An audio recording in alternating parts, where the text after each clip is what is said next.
आंदोलन केले, काय मागण्या आहेत?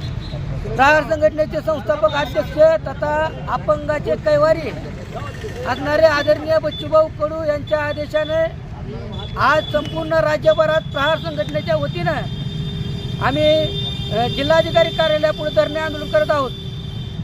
सरकारला वारंवार निवेदन देऊन देखील सरकारनं तसेच आपल्या राज्यातील सर्व आमदार खासदारांनी अपंगासाठी जो काही निधी राखीव असतो तो निधी आमच्यासाठी अद्याप देखील खर्च केलेला नाही। अशा आमदारावर लवकरात लवकर कारवाई झाली पाहिजे व आमदारांनी आमच्यावर असलेला खर्च लवकरात लवकर केला पाहिजे। तसेच DDI आपले DPCT आपले जिल्हा नियोजन समितीचा जो 1% दिव्यांग निधी असतो ते देखील अद्याप खर्च झालेला नाही। तसेच सर्व दिव्यांगांना राजकीय आरक्षणामध्ये एक नगरसेवक हा दिव्यांगाचा झाला पाहिजे, त्यावर अजून देखील कोणत्या गोष्टीवर ठोस असा निर्णय झालेला नाही।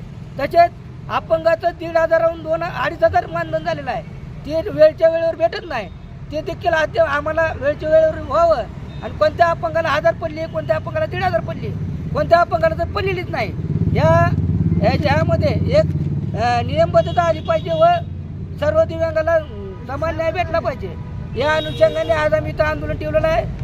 या आजच्या मागण्यावर तरी जिल्हाधिकारी साहेबांनी जर आमचं दखल नाही घेतली तर आम्ही हे आंदोलन अधिक तीव्र स्वरूपाचं करणार आहोत।